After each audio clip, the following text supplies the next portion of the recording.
Hello, everybody.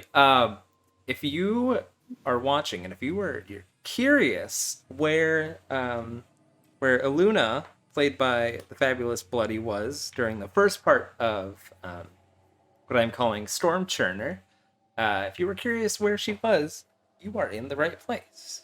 So we're gonna I have Bloody here, um, and we are gonna kind of roll things back a little bit, figure out where Bloody was during the first half of the adventure. I don't even know where I was.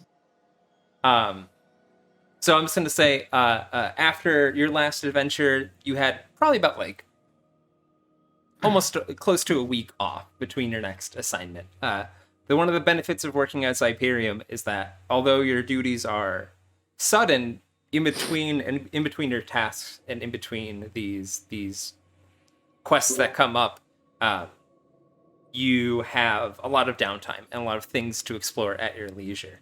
So it's really up to you. It's in the time off. I will say, just kind of describing the Xyperium Island a bit.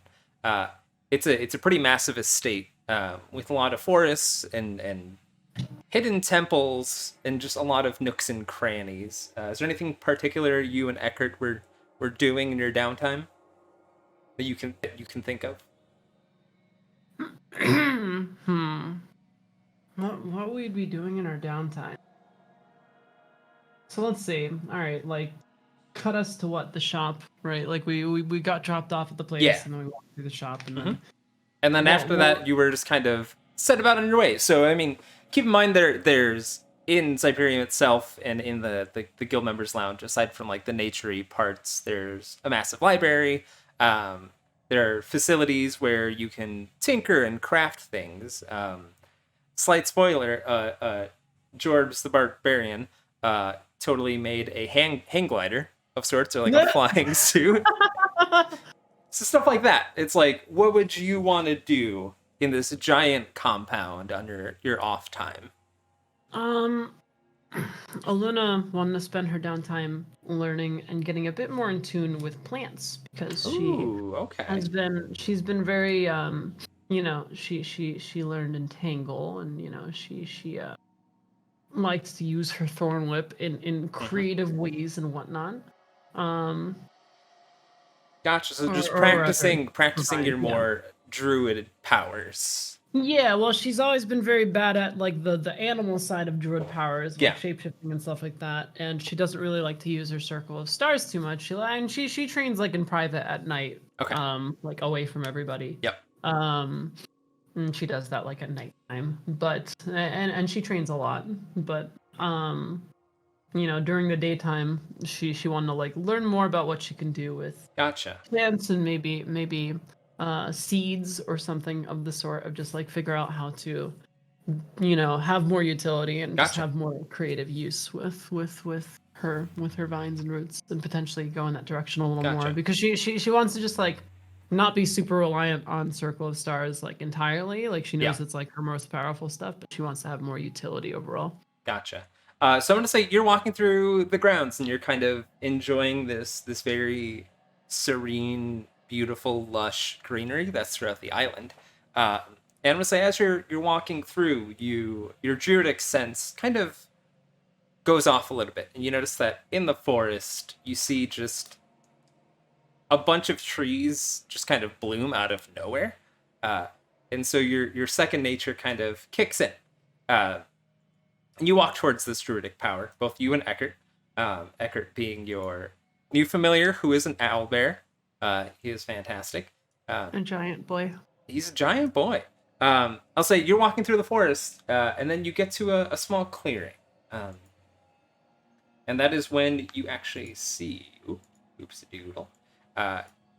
You actually come across one of the guildmasters, Archdruid Jura. She's up against this rock, just kind of walking around. You could tell that there's just kind of a circle of flowers just kind of in front of her. And she's just doing, as you kind of walk in on her, she's just doing these big, almost dance-like movements around this circle. And she has her eyes closed, and she's just kind of moving with the breeze. And you notice that whenever she does move, nature all around her just sort of blossoms and just kind of responds to her. It's at this point that she doesn't stop. She doesn't stop dancing in the middle of her with her eyes closed. Even as you approach, she calls out and she says to you specifically. She says, "Do you care to join me?" And then she finally stops and looks your way.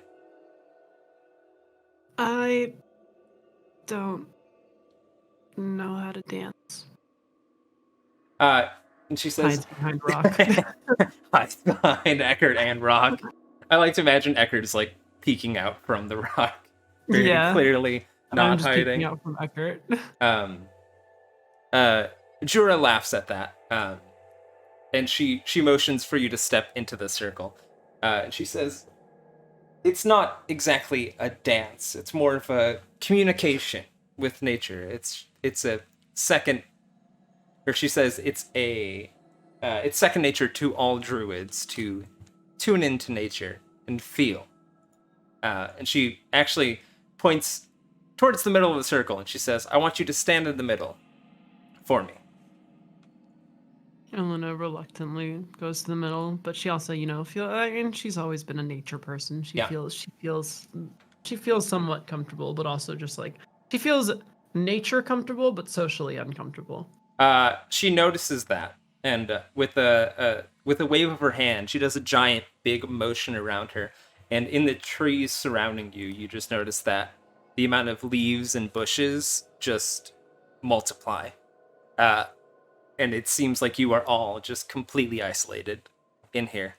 And she says, "Do not worry, child. It is just you and I, and your furry friend over there."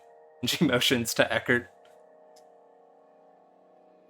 And so she says, "I want you to really hone in on your powers. I've seen you studying, and I've seen you practice. It's hard to not notice." And she says, "I want you to tune into the earth. So what you're going to do is you're going to do a Arcana check. But because you are a druid, and she's asking you to do a druidy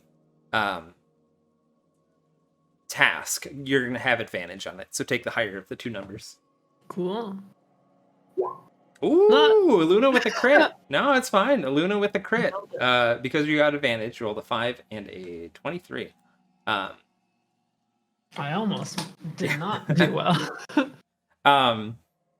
So you notice and just you kind of stop. And the wind all around you just kind of picks up a little bit, and you close your eyes. And you forget Jura, you forget Eckert, and you just kind of listen to the ground. And you start to feel the power of the earth around you and the leaves and the nature. You see the very many hills of this island. You feel moss and seaweed at the bottom of this island. You even feel and kind of tune into small plant life that thrives within complex caves underneath the island, things like that. You can hear all of it.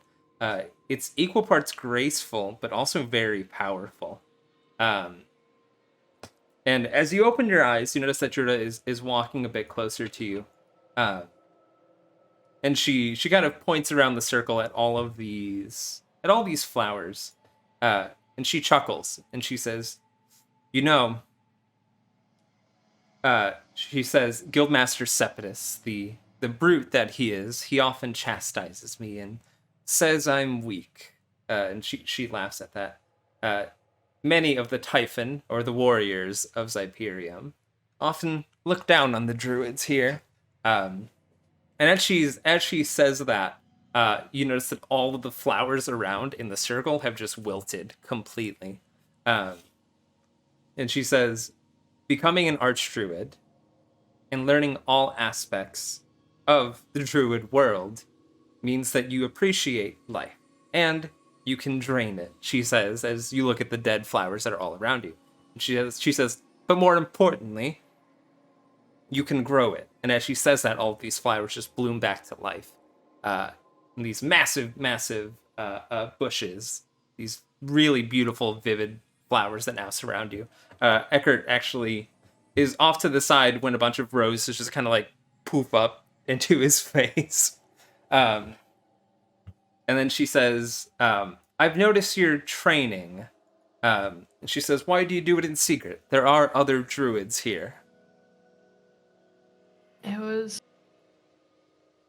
something no one at my village did, and something that I do in secret. It's not natural. She says, I do admit, child, and she looks at you rather inquisitively. She says, you are an odd one. And she says it in an endearing way. And she says, of the many circles that I have practiced and mastered, yours. And she motions up to the stars. She says, your circle, the worship and the teachings of the stars, that's newer to me. She says, that is one that I have yet to fully grasp. And she says, there is no one else in Xyperium who has the same powers that you do. And she does look a bit disappointed when she says that. She says, sadly, my teachings and the things that I can show you are of the druid life as a whole, but not specifically your circle. Eluna looks like unsurprised but a little disappointed.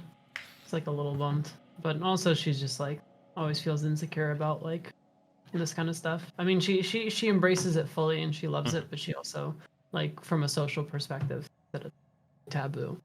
She says, but I do know of someone who reminds me of you. I've heard stories.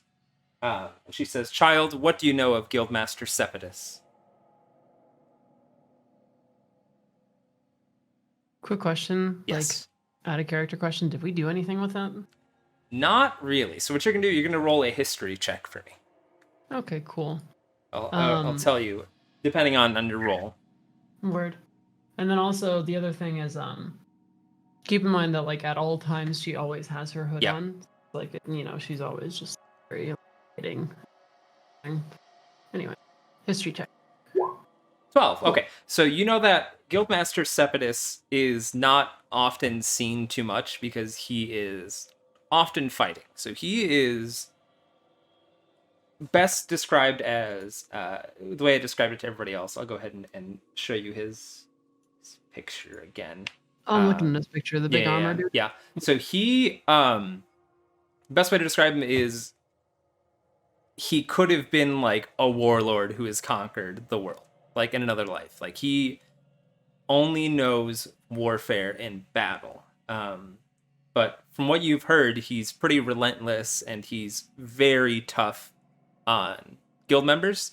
But you know that you don't know specifics about him exactly, but you've heard that he runs the Typhon, which are the forward force of Xyperium. So if there's ever like a demonic evasion, or in case there's something happening on another plane that requires muscle, the Typhon are the first response. So in their ranks are barbarians, fighters, people who love battle, but they use their battle prowess to defend the material plane. They're kind of like they are the opposite of Jura and her mages. So this is generally what you know. So the question was, what do you know about? Yes. I know he's scary. And she actually laughs at that. And she says, that is the reputation he's garnered, true. She says, it's funny, Guildmaster Anaxes often says that he's a teddy bear underneath that armor. And she says, the one that, like, looks over at Eckert, who's like rolling around with flowers. Yeah, exactly. He just has pollen all over his face. Sneezes and it goes out. Oh, it's so cute. She says, before we found Cepidus and before he joined us, he roamed his country. He roamed his continent with a small band of warriors. And he said they traveled around and fought ceaselessly. And he says, but in their ranks was a sage who directed them. And there are rumors that he used the stars to guide and to predict and to bestow powers upon Sepetus and his men. And she says, You see Eluna's eyes light up a little, like Yeah. almost with like a little spark of blue, like Yeah. tell she's excited. She says, when Sepetus joined Xyperium, he gave thanks to his old sage, his old mentor, somebody who has been with him for his life, and bestowed upon him a peak, a mountain peak, where he could go and study the stars, all to his heart's content. And she says, child, I may not know much about the stars, but this person, he can help you out. Where's the peak? Where can I find him? And she says, it is to the mountains to the north, near Mount Lagavulin. He has a peak that is named for him. It's called Mossback Peak. And she says, if you want, we can take you to the teleporter in the guild hall, and we can take you to, generally, his whereabouts. You'll have to make a bit of a climb to get to him, though. Will I have to go alone? She says, oh, you can bring Eckert. Be so pleased. She says, but this journey may best be well done alone. And she kind of says quietly, she says, between you and I, Mossback hates Xyperium. Doesn't tend to get along with us. And she says, Mossback asked for isolation and we gave him it. Specifically, Sepetus gave him it, but his relationship with Xyperium isn't the best. So it's best if you go alone. I'll go alone then. And like for what it's worth, like Eluna's been used to traveling alone like a ton. So yeah. Gotcha. And then and she like motions like to like exclude Eckert. Like, can you watch him while I'm gone? She says yes. And she says, I meant to talk to you about him, by the way. Other guild members are complaining about him. Complaining? How? She kind of pulls back from saying, and she says, well, other guild members have complained that he is leaving droppings in places he shouldn't be. You look over at Eckert, and he's just kind of still just covered in pollen, looking very innocent and sweet. Can you potty train him while I'm gone? And she laughs and she says, no, I don't think anyone can potty train that beast. But she says, I do have something that might help. And she actually reaches into into a small pouch, and she brings out a collar.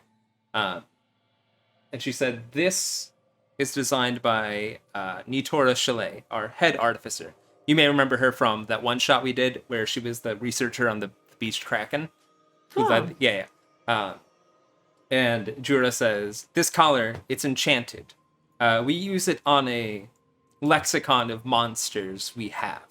We keep copies of fierce creatures on other planes of existence, and we use this to shrink them down. And she says, if you want, you can use this on Eckert. She grabs the collar and walks over to Eckert. Yeah, so you walk over, Eckert is just kind of laying on his back, all four legs in the air. So Eluna just jumps, because Eckert's like what, like fucking like 10 feet long. Or he's big. Like, he's large. So she being comfortable with him just like jumps onto his belly and rolls around with it and just like pets him and stuff. Oh. And then she looks in the eye and she's like, Eckert, I think some of the people at the guild are, you know, a little annoyed at your smellies. And do you think you'd be able to wear a collar? And she like motions like you would be smaller and you'd be able to fit better. He kind of like go do a animal handling. Yeah.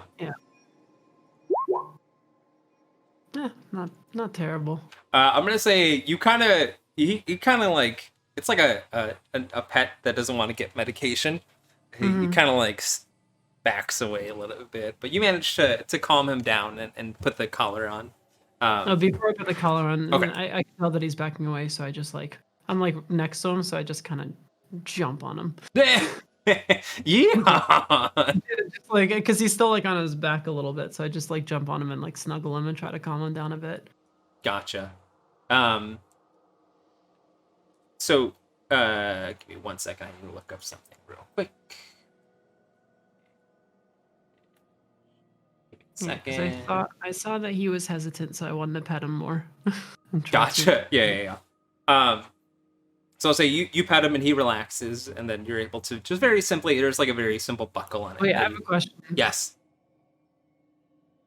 Can I do like a?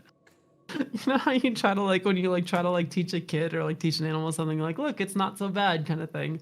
Oh my god. Try to put the collar on herself and be like, oh, it's not so bad. Yes. So yeah, feel free. So Eluna, you put the collar on yourself. It clasps. Nothing happens. Nothing happens to it. Judah walks over and she's laughing at that. She says, "You know, if I say the enchantment in Sylvan right now, you will shrink down."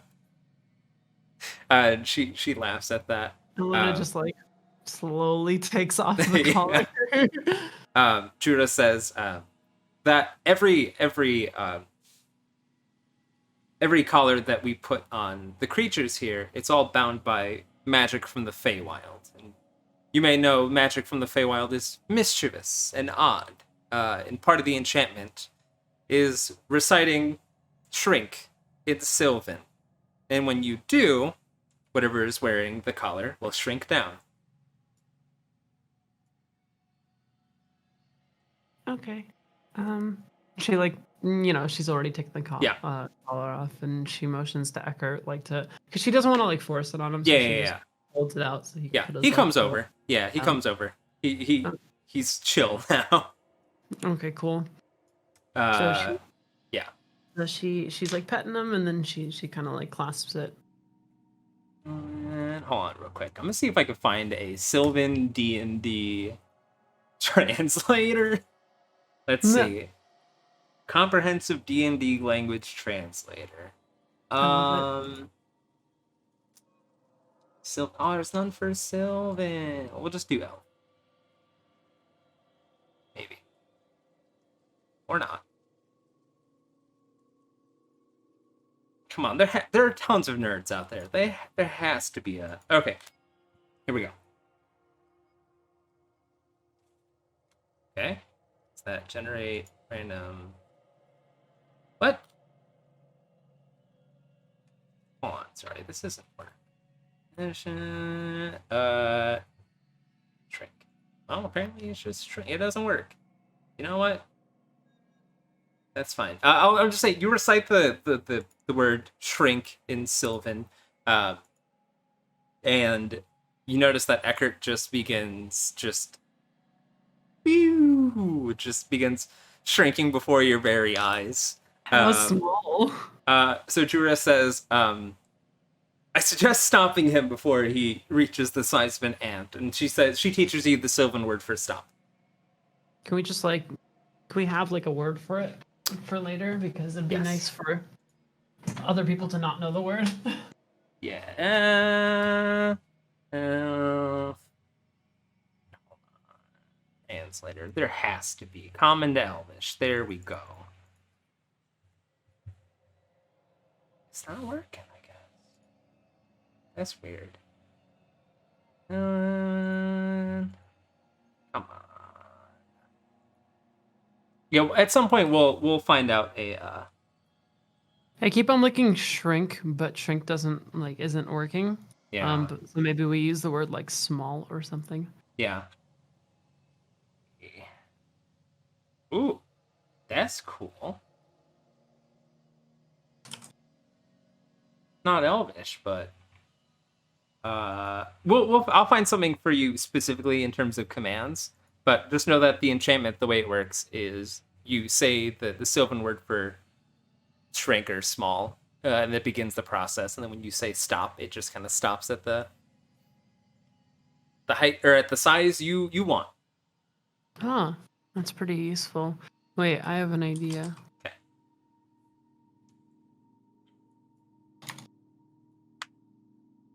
Hang on. Okay, yeah, whatever. You could just I was just like trying out different words. Anyway, you could just tell me what the words are later. Yeah, I'm sure there's a D&D translator out there somewhere. Yeah. For Sylvan, it has to be. Nerds are crafty. Anyways, so yeah, she says, or what? At what point do you stop Eckert? And his shrinking at like, I know, like a little bit bigger than corgi size. Oh, that's so cute. Yeah. Eckert, when he gets shrunk down, he notices that the flowers are much bigger, and he does like a big dive into the flower bush. So he doesn't seem to mind. No, he's kind of happy about it. Aw, so I go over and I start petting him and cuddling with him. Yeah. Eluna's quite small anyway, so it's fine. Yeah. Jura asks, so she says, are you going to go alone, or shall you be taking your small friend now? I think this is a journey best taken alone.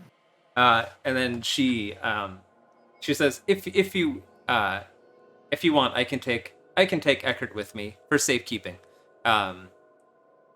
And she says, I'll keep him in the library, and I'll watch over him. She says, I must admit, he is rather cute at this size. Eluna gives like a weird look, with the understanding that like he's clearly the cutest when he's 10 feet tall. Sweet. So with that, she says, if you will, she says, I don't know if you ever experienced altitudes or high altitudes. She says it is a bit of a learning process. She says the air is going to be much thinner up at the peak than the air down here. So she says prepare yourself for that. But whenever you're ready, I can take you to the teleporter. I've traveled extensively. I've climbed mountains. I think I can handle it. But before I go, quick question. When I get Eckert to grow back, do I have to stop at his original size? And she says, no. The enchantment knows the creature's original size, and it'll return to it. Can I make him bigger? And she says, no, not with these collars. Oh. She says, like noticeably sad because she thinks like big floofy better than little floofy. She says, you'll have to talk to Nitora about that. I'm sure she can cook something up for you. Mm-hmm. Okay. All right. So if you're ready, I will take you to the next scene. Eluna, breathes in deeply and breathes out, and maybe the flowers rustle a little bit around her, and she says she's ready. So you are heading off to the teleporter, kind of off here. Little do you know, as you are heading towards the teleporter, as Jura is speaking to, there's an enchanted armor named Postmaster Jazz, who kind of handles the teleporting around. And as she talks with him and kind of instructs him where to teleport you, little do you know that right behind you, you see everyone else. You see the rest of your party who are gathering together, also soon to be teleporting off somewhere else, doing their own adventure. But more on that later. So you go over to the teleporter and you hop back in. Wait, before she goes, yes. Can she discreetly, very discreetly cast thaumaturgy and just blow a fart into the barbarian's face as a little prank as she's walking away? Yes, 100%. No, I will say, real quick, I'll say, Barb, you see him off to the side in a craft room. He's like kind of loudly like hammering stuff together. And you see, you're just kind of off to the side from where you are. You see he's constructing some sort of flying machine looking thing, some kind of wingsuit with like leaves and fabric and stuff. So you waft a fart his way. which is very good. I love that you use your thaumaturgy just for farts. It makes me very happy. That's what it's best for. Yeah, exactly. Yeah. Okay. So you hop onto the arcane teleporter. Jura, as you are about to get zapped off, she looks you in the eye. She says, "Remember, Mossback does not trust Xyperium." And she says, "Make him trust you." That is the advice I give. Thank you. And with that, you are sipped away. And like I said before, you've encountered mountains before, but oh my god, this one's a big one. this is a big one. So I'm gonna put a. Well, first let me zoom out a little bit so everyone can see this. It's a big old mountain peak. Oh god. Oh god. Okay. No. All right. Sweet. Looking good. Looking good. Roll 20 sometimes freaks out. Okay, I'm gonna put your character right over here. Where? Right here-ish. By this magic circle. Yeah, there you go. Yeah. So the teleporter lets off right over here. Whoosh, you step out of it. You immediately are just taken back by... You've climbed mountains before in your travels, but nothing this high. And just as you look around too, you just see far... Or you can see far down. You're high enough that like some clouds are also kind of placed between the mountain passageways. I'm actually going to change the music. Give me a second.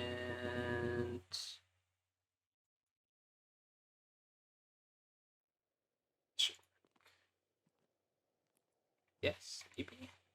You working? Yeah, that's good. So you're kind of taken aback by how high up you are, and you're able to just kind of take in that all around you, surrounding the area, are just incredibly high mountain peaks. So are you still in the game? Yeah. Okay, cool. For some reason the game is... Right here. Oh, there you are. Okay, got it. Yeah, I'm just very small and in the corner. Gotcha. Roll 20 was like, Bloody's no longer in the session, but there you are. Okay. Anyways, this is, from what you can tell, the highest peak in the area. There's one that's like slightly higher. That's off to your east a little bit, but like from where you are, this is just kind of the highest. And just as Jura said, you're gonna have to do a little bit of a walk to get up to the top of this peak. And as you begin your ascent up, you hear the sound of just a bunch of goats. Just kind of, and as you look around, you actually do see that. And if you look around on the map, there are actually goats. Where? Somewhere. I'll find the goat. Hold on, it's very important. See over here, goat! Goat! Oh. Look at that guy! He's just vibing. On the side of the fucking Yeah! rock. That's what goats do. So these mountain goats are kind of everywhere. They're kind of climbing up and down these steep rocks, and you also hear the sound of eagles and just other birds of prey just kind of circling around you. Go ahead and roll a perception check for me.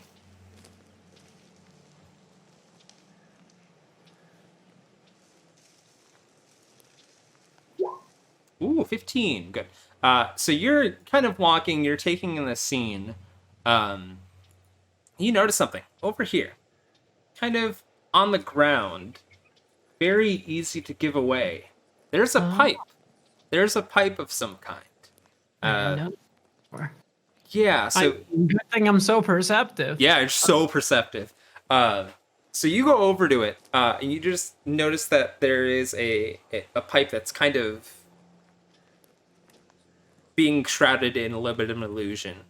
And as you get closer, you notice that it's hissing a bit. It seems to be some kind of steam inside of it. And it's actually feeding right into the side of the peak. Like right into the earth.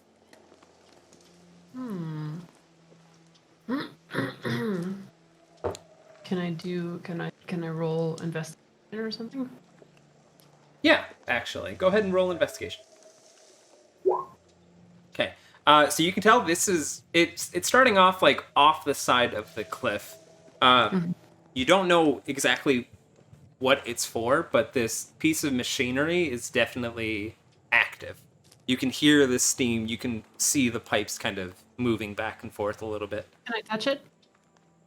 Yes. So you go ahead and you touch it. And it is hot. It is scalding hot. Ow. You don't. I'll say you just take your hand away quickly. No Mhm. damage or anything, but it is hot. I want to. Um. Hang on. Read some.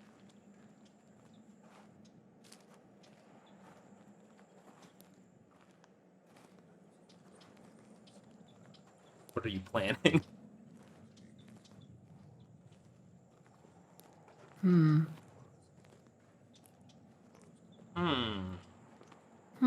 That worries me. Eluna, while seemingly interested, actually just walks past and looks at the flowers. Oh, good flowers! Yay! I will say, as you begin traveling up this path, and you can make your way over to like, I'd say like right over here. Well, to I make have to go all the way down here, and then here, and then here, and then here, and then here. So give me a second. Oh, you're totally right. I totally looked at that the wrong way. So yeah, as you make your way, actually stop right there. That's perfect. I'll Okay. say there is a da, da, da, Well, I had a plan for my walk around here. Oh yeah, do it.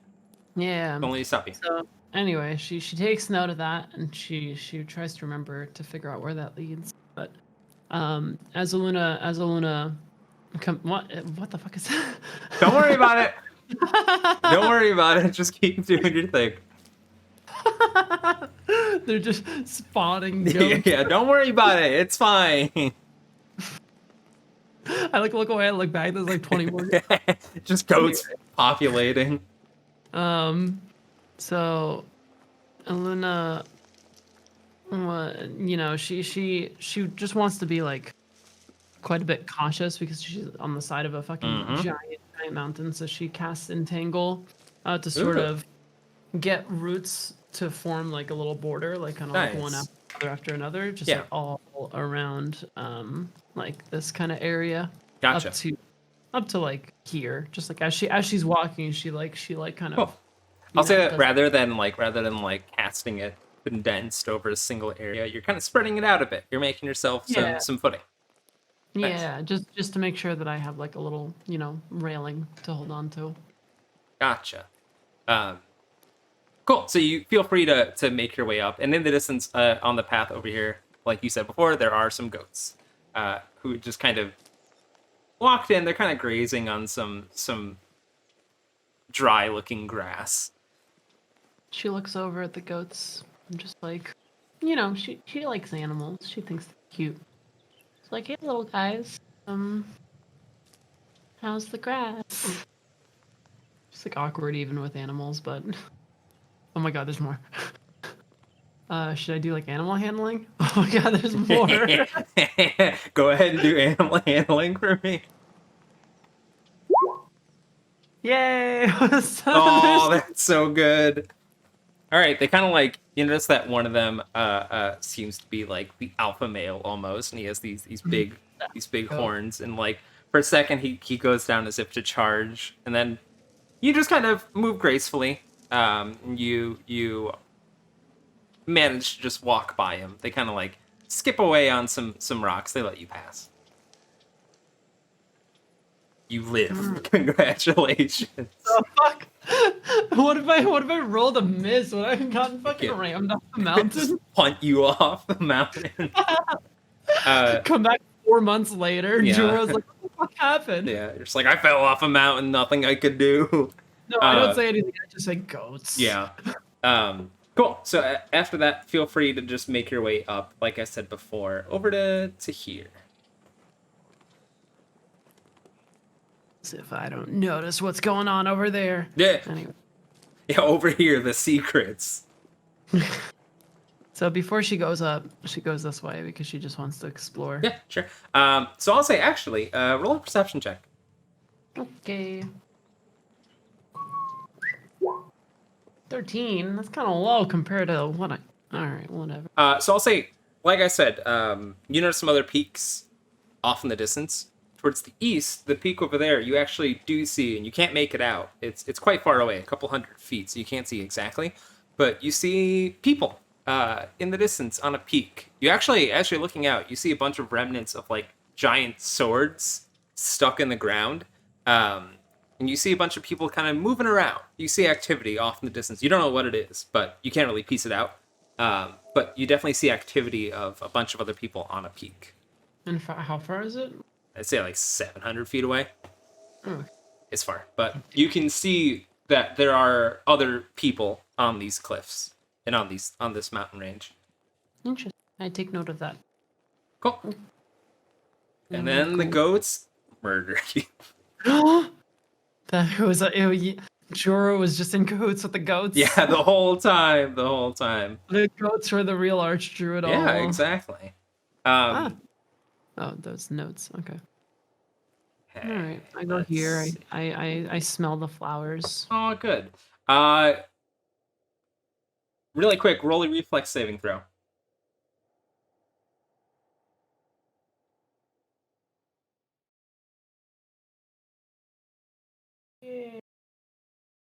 See what that reflex saving throw is.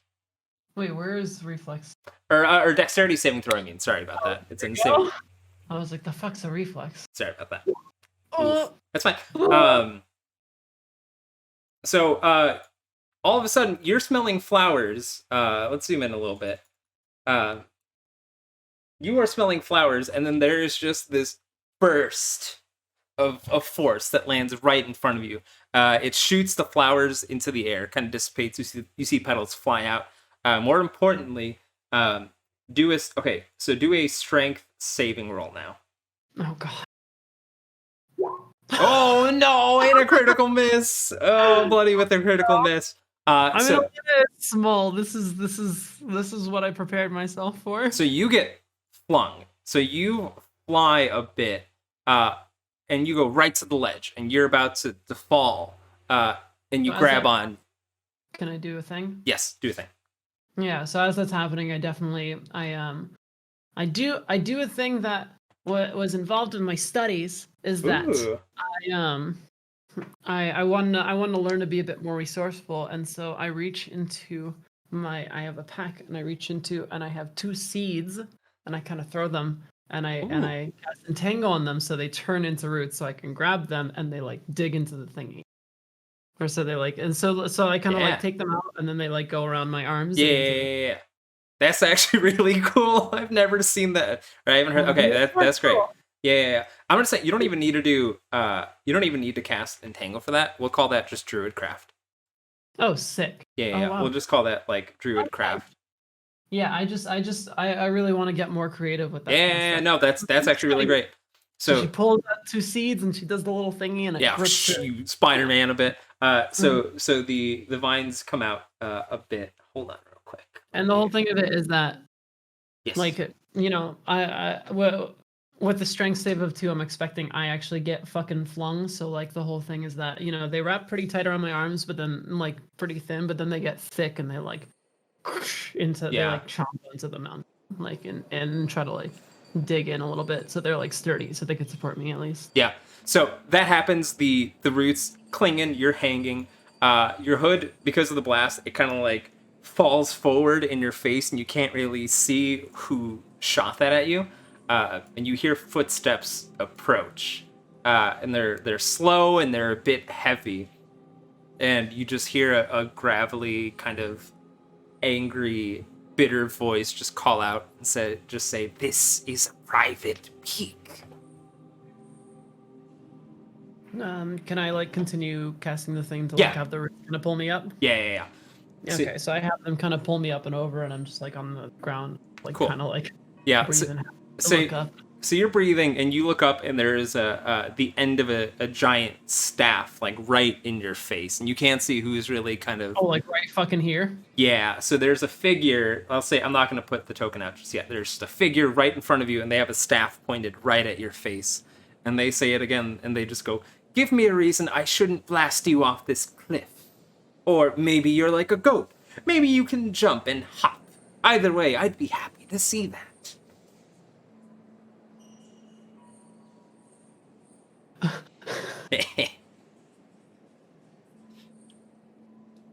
He says again, "One reason why I shouldn't blast you off." So Eluna and like she doesn't really cast anything, but she tries to like channel some of her star energy and just like not too much, Yeah. not like nothing too much, but like as you know, she has like her kind of star thing like Yeah, on yeah, her. yeah. So, and it normally is just very like faint scars, but it like glows just a little bit and like a little bit of like purplish energy around her. Not like activating or anything, but just tries to kind of flex her energy a little bit. And so she does that, then and it like flashes in her eyes and flashes around her a bit. And she's like, "I came here to learn." Ooh. You hear this figures go, and he all of a sudden the staff like is less threatening, and he says, "Grab on before I change my mind." She grabs onto the staff. So as you grab on, and as this figure pulls you up, you get a better look. You notice that this person is a... Hold on. Sorry about that. Where is it? You look up, and there's actually a very old-looking turtle. Or, as they are called in the D&D world, tortles. And they are these... Yeah, I know, what a name. A turtle. Sorry, Yeah. So yeah, they're turtles. From Kung Fu Panda. It's really good. So you notice a very old turtle figure, and he's clad in robes, and he has a staff made of roots. And How tall is this turtle? they're pretty big. I think he's about like 6 feet tall, and his shell is quite large as well. And even though he's a bit older, he's still an imposing figure. And you notice that just like the wrinkles on his face and the grimace that he has, he doesn't really trust you. You notice that one of his eyes isn't opening all the way either. He's just a very old and weathered figure. And he says, "So, let me guess. Jura sent you." And he begins walking off.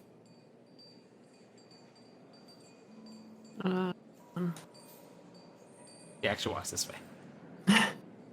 Whee! I didn't have time to think. All right, so Eluna like runs like shuffles a little bit to keep up. Yeah. He is just going. He doesn't care. Yes, Jura sent me, but He's just going. She's trying to keep up. Yeah. He turns. Sorry, go on. Go on. Oh no, you go ahead. He turns around after you say Jura sent you, and he turns around. He looks you in the eyes, and he's kind of towering above you a little bit, even though he's like older.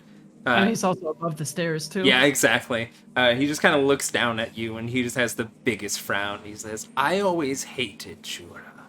And he just walks more. And that doesn't mean you have to be rude to me. And he looks at you and he says, "Child, you have not earned any of my respect. Why have you come here?"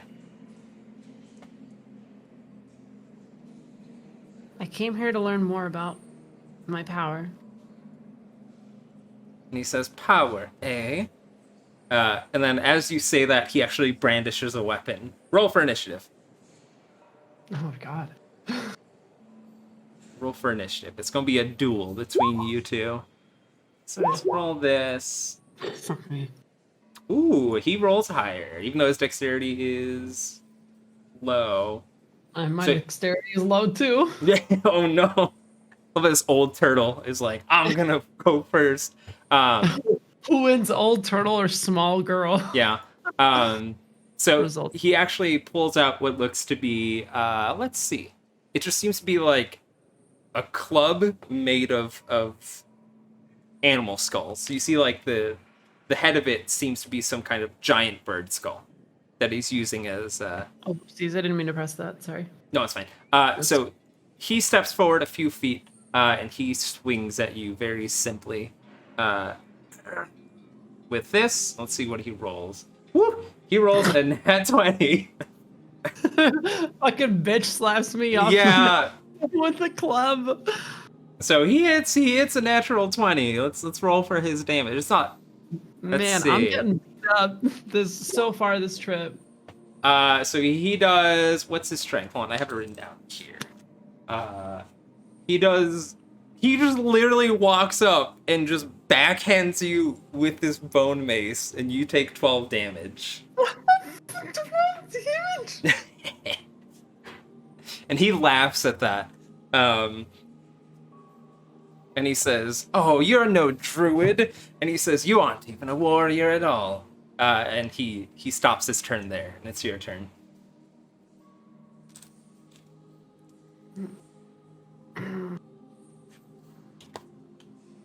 So Luna is trying to hold. Well, she's like pissed. Yeah. But is like still trying to be a bit respectful. And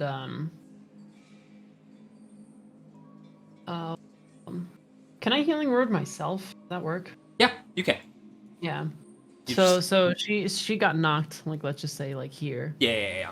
And you see that she's like pretty mad, but then she like breathes, like remembers like this guy's supposed to teach you. And she's like, "That's okay. It's fine." And like to herself, she whispers to herself, "Fine." And then she casts healing word on herself. Gotcha. And then, you know, well, she was like on the floor, and so she kind of goes onto her like her knees, like in like kind of a learning position. She like does the thing, and then she looks up and she's like, I just want to learn more. I'm not close with Jura. I just want to learn more about the stars and my power." So she's trying to be like, she's kind of trying to like pride herself on being an adult. She's like, what, like 20-ish? And she's like not actually that mature, but is like trying to be like, you know what? I'll take the high road. He just bitch slapped me. I'm pretty mad. just thin edge, just gonna try to chill. And then I also, cast healing word of myself as I do that. Gotcha. So you healed yourself for 7 damage. And are you doing anything else in your turn?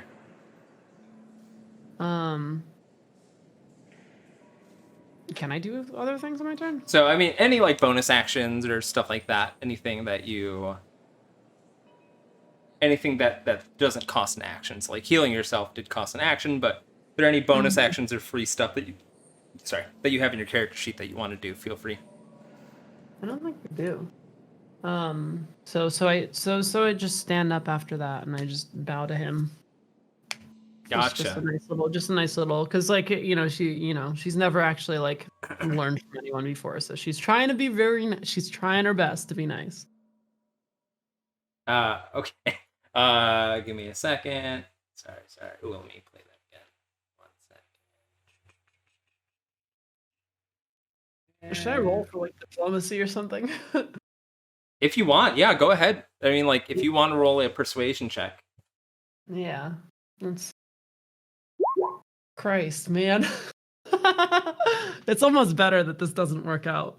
No, not this.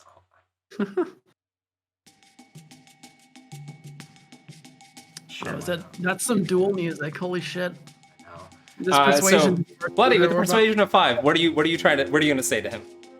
Oh, I mean, I just said it like I'm just like calm, like to myself, like calm down, it's fine, and then like tell him like I'm here to learn more about the stars. I'm not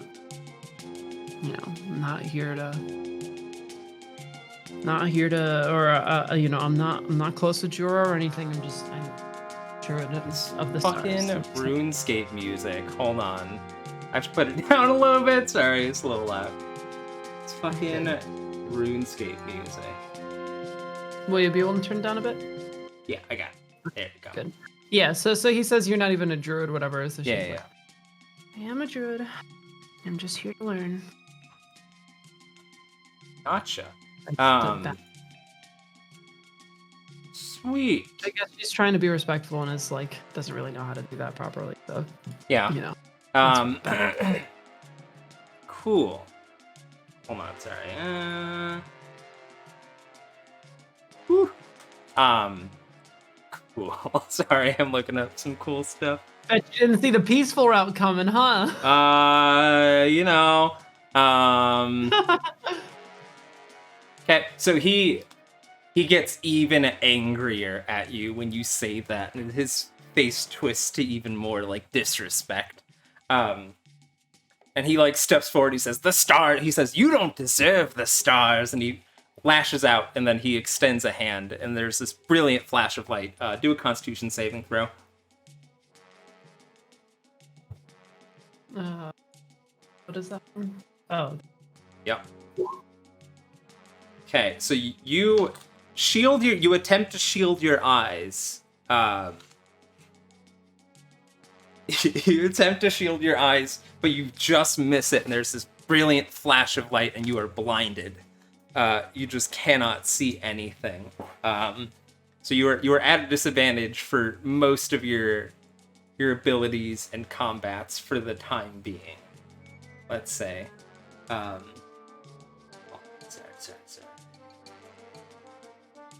Hold on. Is this one I want? Nope, that's too badass. Do this one. So you are temporarily blinded. You can't actually see what's going on in front of you. Oh, sorry. So I can't see anything in front of me at all? No. Take a second to try to... I'm going to say his turn ends. Take a second to try to compose yourself and try to break out of it. So, because you didn't take the blast full on, you almost shielded. Do another Constitution saving throw to try to like break out of it. Let's say. Yay! Hey, a 20. Cool. So you you snap out of it. You kind of shake out of it, and these like bright, intense spots that you were seeing just kind of fade. And as you come to, you notice a familiar sight. His entire body is coated in black, and very similarly to you, when you turn into star form, he's coated in a similar energy, a similar star form. His body is coated in even darker void, and the stars that blot his skin are far more numerous than yours.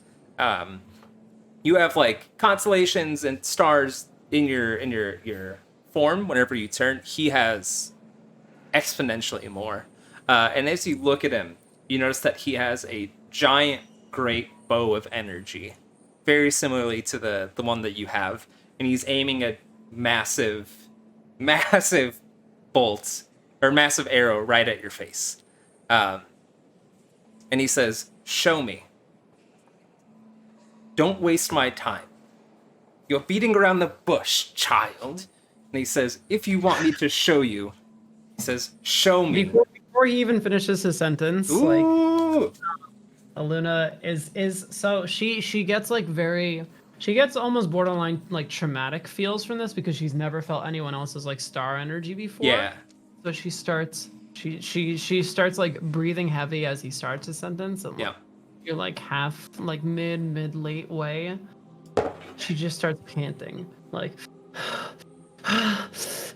and then she just fucking like unleashes her so first off, the hood that's always been on, so she just starts like giving off energy, and she's just freaking out because she's kind of like losing her grip a little bit because she's like horrified because like she only knows her own star energy and only knows like the way she communes with the stars, and so when she sees this, it's not like stars, are fucking black hole, like it's like scary to her, and so it's sort of like a fight or flight. she kind of pops the fuck off. Ooh, yeah.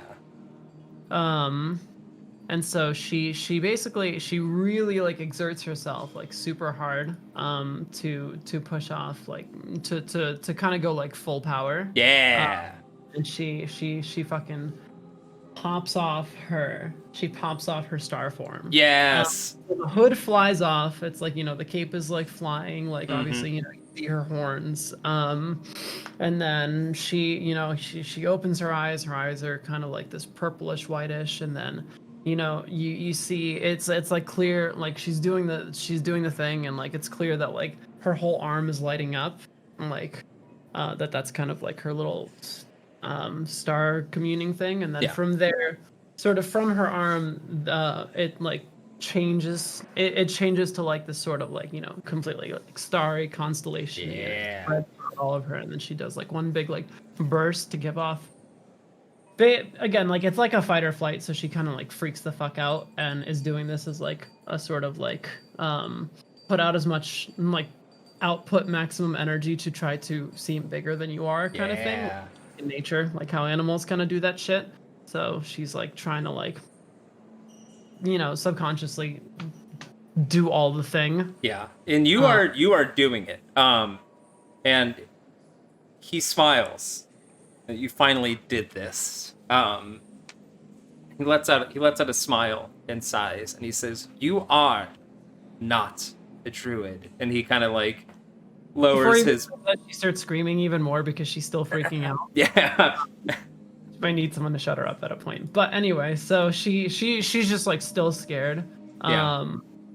And again, like this is literally the first time she's ever seen anyone else like use like star energy. So she just gonna blast him. That is what will happen. Yeah. Go ahead and do it. Roll for it.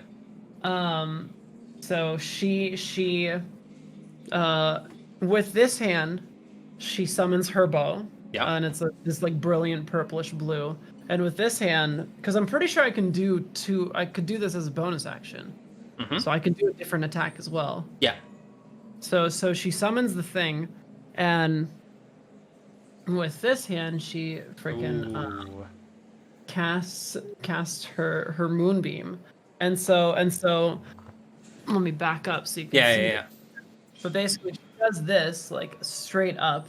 And you see there's kind of this white energy from here, and there's like a little bit like of like a pale glow above the turtle man, the turtle, if you will. So like this forms, she does this, and then she slams down the moonbeam, and then immediately conjures up an arrow. And so she's just like going, and then she just like unleashes it, and she's just fucking screaming while she's doing it. So this is like maximum firepower, like this shit. Yeah. So roll for damage. Cool. I roll for damage, or how do I? Or do I roll for? Well, actually, first, I'm gonna say, he just takes it.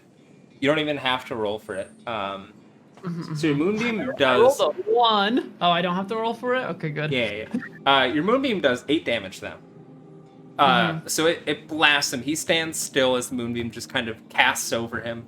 And then how much does the there should be a damage roll for it. Deals 1d8 plus wisdom modifier rating. Or just roll an attack roll for it, and just no matter what it says, click damage on it. Wait, what do you mean attack roll for it? So remember, in your attacks, you should have an arrow or an starry form attack. I don't. Oh. Star arrow. There. Yep, star arrow. Click that. And then, wow, and that's a crit, too. That's actually fantastic. That's perfect. All right, so go ahead and click damage for that. Shit, that's as high as... What? Yeah. Roll damage? So click on the star arrow word. Yeah, there you go. So altogether, you do 25 damage to him. You just blast him. He screams out, and he goes flying back. And he actually kind of like lands over here on his back. And you notice that his star form kind of vanishes a bit. And he actually is just kind of resting on his back shell, rocking back and forth. And then Eluna, after she fires it off, she just like Like He's her yeah. like calms down, and then like her starry energy kind of dissipates a bit, or it's still like around her, but Yeah, her yeah, yeah. star she like releases her star form because she could tell that he got knocked back, so she's like not as out. Gotcha. He actually calls out on his back and he says, "A little help here."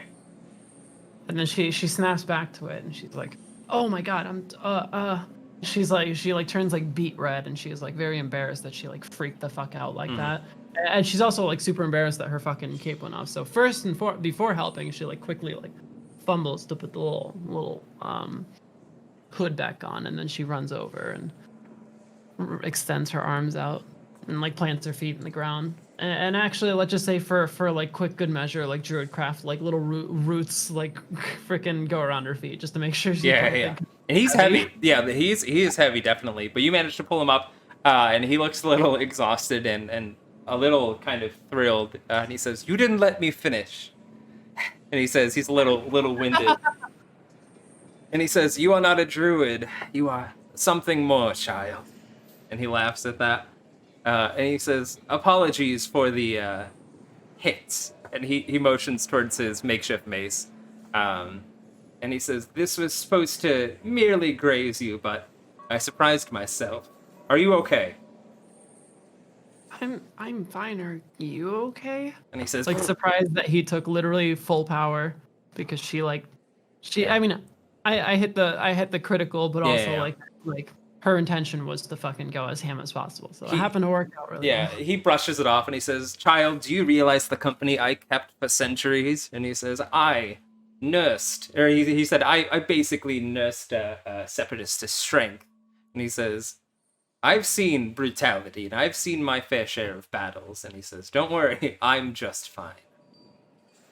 For good measure, Eluna pulls out or starts going to cast healing word. He actually knocks your hand away, and he says, "What is with all this healing you do?" And he kind of looks you up and down, and he says, "Do you realize what you are?" He says, "You are a warrior of the stars. Start acting like it." And he points a finger at you.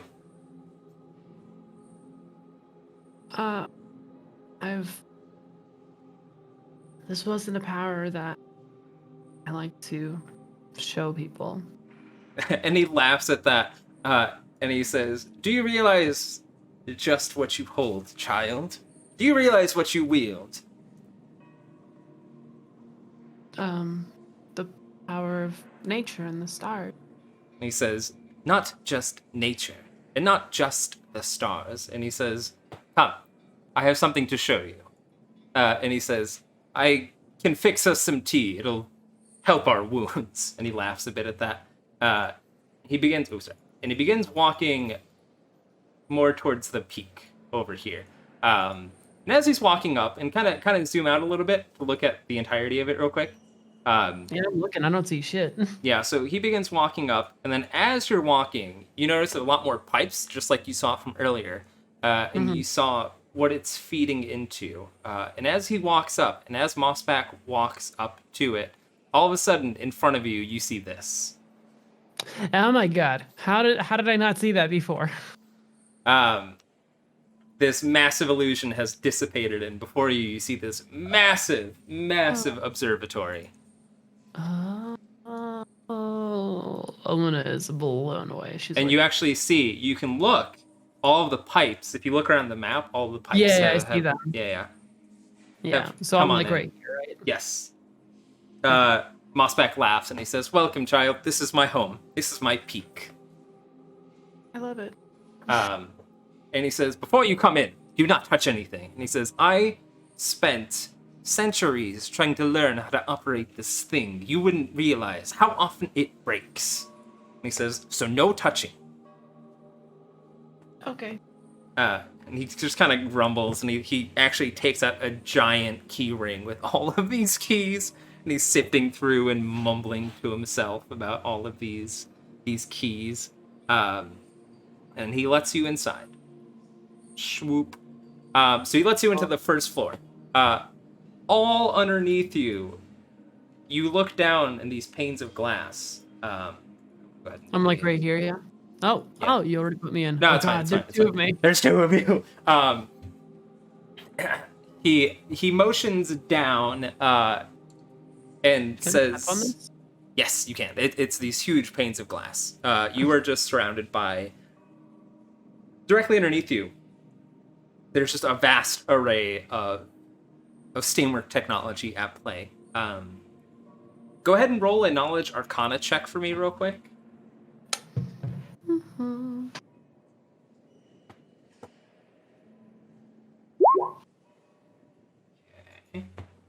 Man, I've been rolling like a noodle lately. Except for when I hit like a noodle with the 8. Okay, so you look down and you feel like you've seen this sort of machinery before somewhere, heard something about it. You know it's magical in nature. Mossback notices you looking down, and he says, and he says, "This whole observatory, the pieces for it, they were gifts from Mechanus." And he says, "Do you know anything about Mechanus?" I'm gonna say it's because of the role you don't. No. And he says, Mechanus. And he says, "It's a grand plane of existence, a whole world of clockwork. These strange little beings, these Cyclops creatures, they worship a machine god, a god of order." And he says, "I may have my qualms with Xyperium, but I will say, them being close with the god of Mechanus certainly has its benefits." And he says, "Hey, it got me this whole thing." And he laughs at that. And he says, "Which is why you shouldn't touch anything. It took me a very long time to learn how to operate this thing." And he actually goes over to some research notes and looks at it. You notice that there's a bunch of kind of like almost star charts on this table right here. And just a bunch of noticeably yeah. shuffles out of nervousness and not touched anything and accidentally drops a few seeds on the ground. Bleh. Or, like her pocket. And then she walks over. Not sure if you noticed. Yeah. She didn't notice, definitely. He looks at you suddenly, and he kind of looks at the scars on your arm, and he says, "These are your constellations, aren't you? Aren't they?" As you looked over, she says, "Oh, come now, child. We've come too far. I've beat you with my mace. You must show me. Come on." Fine. And as you show it, he kind of gently moves your arm back and forth, and he says, "Good. I have no clue what these are." And he laughs at that. And he says, "Every one of us, every druid who worships the stars, we all commune with a different celestial body, different stars, different beings in the night sky." He says, "The Sea of Night is massive, a long, growing sea of stars and suns and odd things that I don't know what they are, but they all exist." And he kind of points it at his body. You notice that on his clothes, you see very subtly, it seems to be he's wearing some kind of tunics that did have at one point constellations and stars on them, but they're a little bit faded because he's worn them for a long time. And he points at them, and he says, "These are my constellations. These are the ones that, well," and he looks at you and he says, "How much do you know about your powers, girl? Tell me." When I was a child, a being of the stars, which by the way, out of character, we know it was like a demon who spoke to me and introduced this stuff to me, but I think it was just some innocent star being. But anyway, I mean, it was probably like a demonic star being or something, but in any case, demon felt bad for me and did the thing. Anyway, back to character. When I was a child, I was spoken to by a celestial being, and I'd always felt I was close to the stars, and that definitely pushed me along, but it wasn't always like this. It was I had it on a stone for most of my life until. And then she says she trails off at until uncomfortable, of course, at the trauma and stuff. At that he goes over, and he goes over to the big telescope, and he says, we are unlike any other druid that has ever existed. And he says, we are a rare breed. And he says, our powers are unlike most druids. And he says, while druids worship the planes that we are on and the nature from the planes that we are on, druids of the stars, we take power from worlds beyond. And he says, not only that, but the celestials and the powerful beings in the sea of night. And he says, our powers are closer to that of a warlock than that of a druid. And he says, when we take on our starry forms, we are adopting a crude image of the celestials in the night sky. And he points at you and he says, that bow thing you did. He says, that is, and he laughs at that. He says, truly a mockery of the real celestial that you are calling upon. And he says, this observatory, what I used to do before I had all of this, and he motions around. And he says, before I had all this, I'd stand in the highest peaks of our homeland and look at the night sky and trace symbols and call out to them. And something... Sorry, go on. Oh, she just asked, would they ever answer? And he smiles and he says, yes. They fortuned us, gods of war, celestial beings of power, favored our clan. It is why, and he laughs at that, he says, this is why Separatists did so well, and was able to get the rank of Guildmaster, if you ask me. It was all thanks to me, and he seems very proud of that.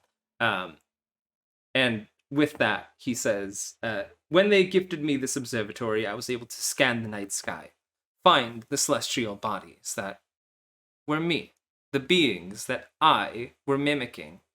With this, we can see them close up, and you can make contact with those beings. Ever since being here, I have become closer to the constellations I mimic. And when I did that, my powers exploded exponentially. And he says, let me show you. And he actually steps over to the seat. And hold on. Oh, when he said that, Luna's eyes lit up a bit of like, ooh, fancy. Yeah, hold on, let me try finding something real quick. See if there's any sort of... By the way, I'm having a lot of fun, but I'm getting a bit sleepy. Yep, don't worry, it's almost done. I mean, we could always like pick up for like an hour tomorrow if you want to. So we got D&D. Oh shit! Tomorrow's Thursday. That's right. Yeah, we'll finish this up. We'll finish this up quick. Okay, no rush. Yeah. If we could finish within like 30 minutes. Oh yeah, cool. Totally. Okay, cool. Hold on, let me see if this is. I'm having a lot of fun though. Good. Hold on. Let me see if I'm trying to find specifically like. Sorry. I'm surprised that he hasn't like questioned like how the fuck these got there. I mean, I guess they're like pretty noticeably like engraved like scars. Like I'm that like he why. He doesn't seem to care about it really. I guess he's seen a lot as a warrior dude. Yeah. Actually, no, not that. Hold on. Oh, all right. How about Steve? Yeah, no one in the group except the Barbarian has seen my star form pop off even. Yeah. I don't think they even know that I can. That's true. I'm excited. For the right time, you know. Okay, hold on. End this game. It's gonna be a little loud, but it'll be okay. Let me don't worry about it. So yeah, so he gets behind the wheel and begins turning a bunch of levers, and everything underneath you just begins shifting.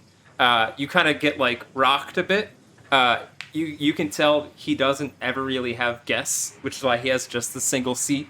So the whole room begins spinning as the giant telescope kind of realigns and moves around a bunch. And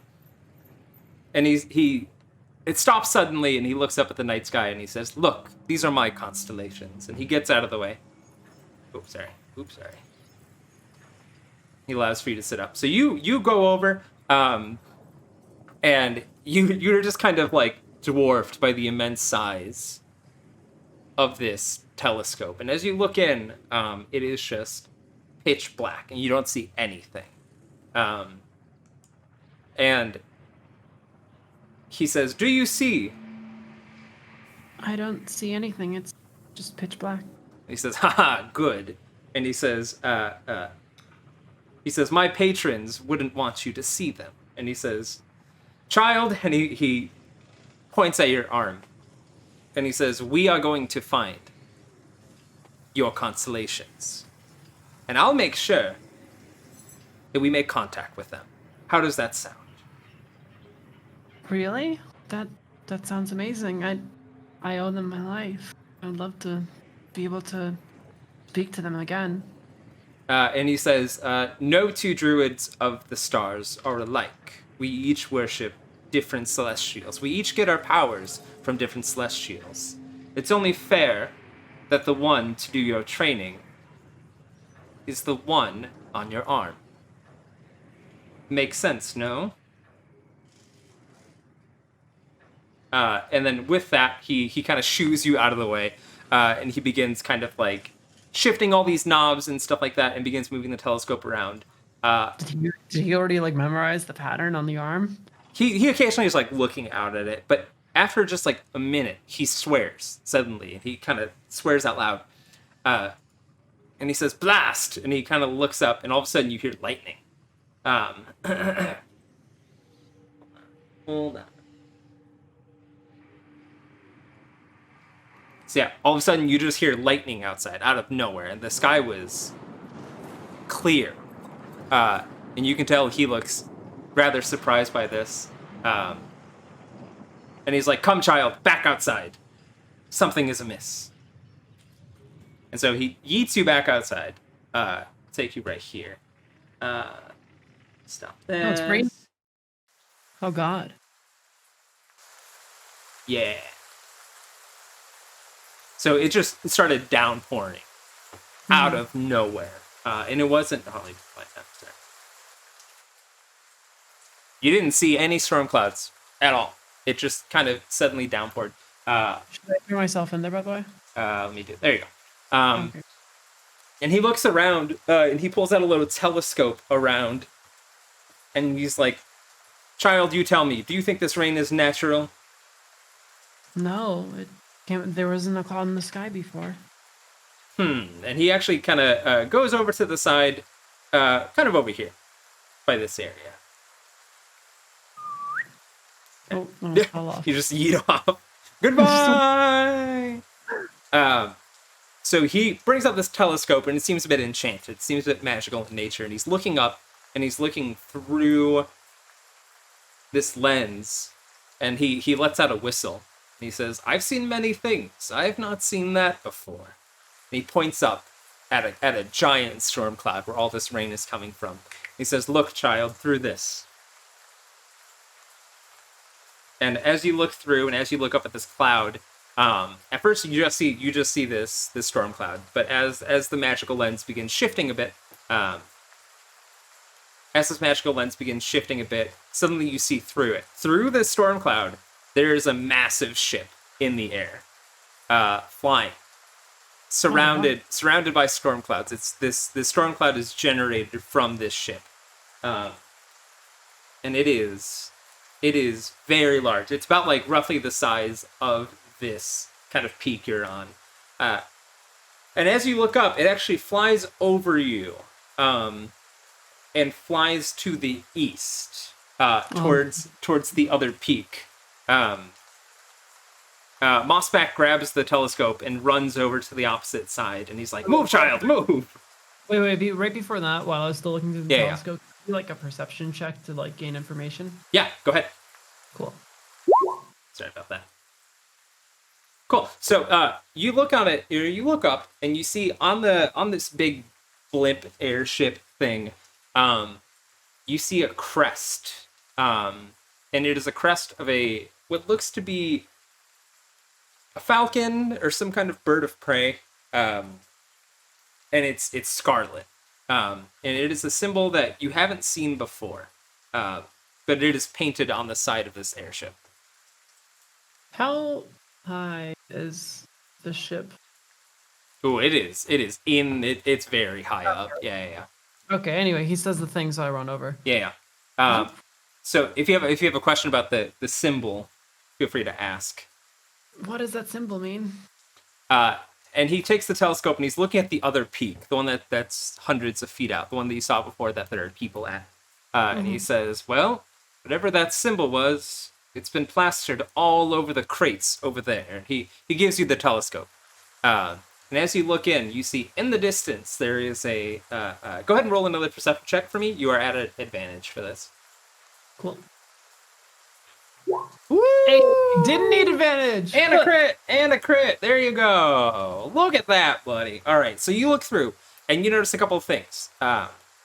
In this mountain peak where there seems to have been a big battle long ago, you see these, like, giant skeletons that are buried in the ground. You see these swords sticking out, covered in moss, like it is an ancient battlefield-looking area.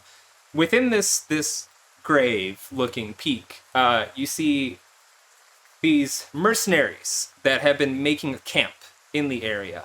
And you see, as you're looking through, a lot of these faces are very unfamiliar, but all of the boxes have this same sigil. And Mossback says, I don't know who they are exactly, but they moved in a couple of weeks ago. And he says, they've mainly kept quiet, merely stocking up on supplies for something. And he looks up at the sky, and he looks up at the airship, and he says, but that thing, that's new. She quickly... So, when Eluna was a child, her mom always read a bunch of stories to her. And she always read a bunch of pirate stories to her. Ooh. So Eluna's eyes kind of lit up, and she's like, are they pirates? Like, sort of like glorifying them in her like baby mind. He laughs, and he says, ha ha ha, maybe. And he says, keep looking. He says, keep looking through the telescope. You should see some sort of leader, somebody operating there. And he says, it was some tall brute last time I saw. He should still be around. And as you look through, because you rolled a crit, you actually do see a figure of a large, kind of imposing... they're called Goliaths. And they're just these big... Kind of like half-orc, almost, humanoid creatures in this game, who seems to be running this band of marauders. And as you look through, you actually, all of a sudden, see a familiar Dragonborn. You see a Dragonborn in red, and then you see other figures within them. It is your party. The three of them? The three of them. They are just hanging out with this marauder group. Are they just like having fun, or are they like hostile, or what are they doing? Not hostile. They're just standing around. They're helping load stuff. Yeah. And you see them. Pirates? He looks at you, or Mossback looks at you, and he says, "Why do you look so excited?" So, personally, I've been watching a lot of One Piece. So we're just gonna say that Eluna was read literally One Piece as a child. So she's very just excited now. Yeah. At the prospect of sky pirates. And he says, "It seems like you've seen a ghost, though." No, I'm just really excited at pirates. I've always wanted to meet some. I'm gonna go ahead and just show you real quick what everyone else is at, or where everyone else is at. I'll take you to this real quick just so you can see. Far away, you definitely see the party over here, just kind of like mingling in with these bandits and marauders. Wait, where did the map change? Yeah, it did. Oh, I don't see it change yet. Oh no. Okay, hold on. It may just take a second. If not, restart or reload the Roll20 app. Oh. Just so you can see. Yeah, it is reloading. Roll20, please. There you go. There we go. Oh god. Yeah. Oh my god, that guy is very... Yeah. That guy is big. Yeah. So this is what you see, and you see them just kind of talking with everyone. Yes, that guy's the boss. Who's this? Just another Dragonborn. He's a guy. Place is kind of scary. Okay. Yeah. I take back full excitement. Eluna is a bit freaked out. Like, what the fuck is going on over there? Like, excited, but also freaked out. Mossback, we're gonna go back just real quick to this. Mossback says, "Child, you must do something for me." What is that? What do you need? And he says, "I take back giving you a free favor." And he says, "If you want to use this telescope of mine, you must assist me on something." Sure. And he says, he points up at the giant airship, and he says, "I do not like that thing." And he says, "I do not trust it. It is an affront to the skies, and it's impeding on my observation into the night sky." He says, "It cannot be allowed to exist." So what you're saying is that it stands in the way of me and meeting my celestial. And he laughs and he says, "Correct." And he says, "Come, child." And he just runs real quick. He just kind of runs down here. You could see the like the fire in Eluna's eyes. Yeah, of, like, yeah. I know what I must do. Like I must destroy. And he says, "The very same magic that coated my observatory that stopped you from seeing it." And he says, "I may do something similar." And he says, "I am sending you up there." And he says, he's specifically at the airship, and he says, "I'm sending you up there, child." Right up there. And he says, "Yes," and he claps his hands and begins muttering an incantation. And then in front of you, all of a sudden, you see, oh god, well, oh no, it fucking, hold on, there you go. All of a sudden, you just see a hot air balloon just, poof, just manifest out of nowhere. I am taken a bit aback. And he says, "Look, everyone has their leisures. I like hot air balloons." Oh, does that mean that the hot air balloon is going to turn invisible? Am I going to be sneaky? And he laughs and he says, "Yes, child." And he claps his hands again, and the whole hot air balloon just vanishes. Eluna, like with still memory of where it was, like hops in. In the distance, actually, you actually see that the airship is like, it's making quite a distance, but it's stopped. In the distance, you see it's actually hovering right above. It's hovering right above where everyone else is on that peak, and you actually see these giant rope ladders fall as let's just say you're gazing through the the telescope again.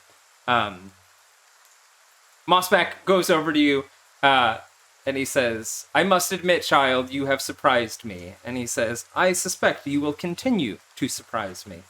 And he says, "Go, do what you must. Take down that abomination in the sky." She has like a big spark in her eye to the point where like she's almost crackling a little bit with star energy because she's just like excited at the prospect of meeting her celestial being, but also she's quite a bit riled up from like fighting before, so she's just like excited and she feels a bit rested after the tea. Yeah, I'll say you heal up to full for next time. But he says, with that, like that warm up before. She's like fucking ready to just destroy the ship and fly back in the hot air balloon. Yeah, so he rushes over, he opens the hatch on it, and he motions for you to get inside. And he says, "You'll see the controls right there. It's quite easy to handle." He says, "Think of it like a simple sailboat." He says, "Surely you've sailed before, right?" And he says, "No matter," and he closes the basket. And he actually does the incantation to make it disappear. And he says, "Luck seems to be on your side, child." And he says, "The abomination seems to be resting." And you look, and it does seem to just be hovering above where everyone else is. Over and she says out loud, like to him and to herself, like, "Target acquired." He laughs at that, and he says, "God's speed, child." And he says, "Make the Celestials proud." All right, wait, are you gonna like push me away? Yes, yeah. So right as he does that, she yells out, she's like, "Am I invisible in this too?" And he just pushes you. And so she just like hobbles over to the edge and just like little like just barely like with her eyes and her hood. not sure if she's actually invisible or Yep. like, or if you could just see her like head pop out from nothing, just floating over. Gotcha. And with that, I'm gonna say you just sail off, going into the sky, heading right towards where the right towards where the airship is kind of parked above the other peak. And there you go. Goodbye. All right, I think that's gonna do it. Expect me to end there. Yeah. So next time we'll all the way back down and back to the guild and regroup with everyone. Then you're like, nope, kill the ship.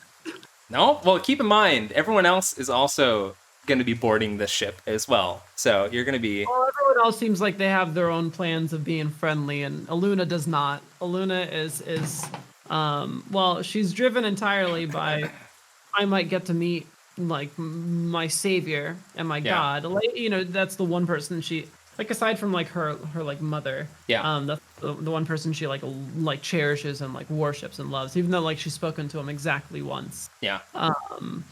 So she would do like she would do some crazy shit to be able to like meet that being. Yeah, you the fire is lit in your eyes. Yeah, she's got blood in her eyes. She's like ready to just fucking swing in and tear some shit up. Sweet. So I'm excited for everyone else to be very Yeah. very or at least a bit blown away by her swinging in and just wanting to kill everything.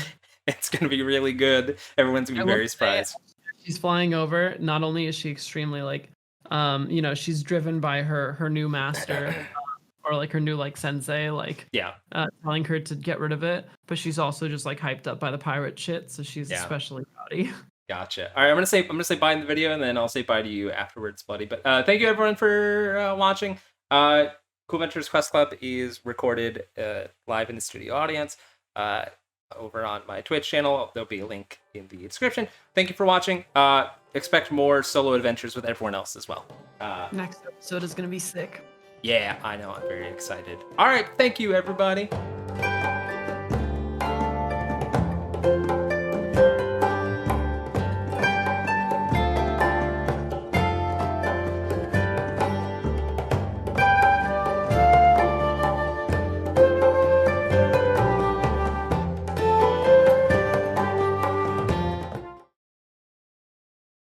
Okay. Oh my god. Ooh, crack open a cold one.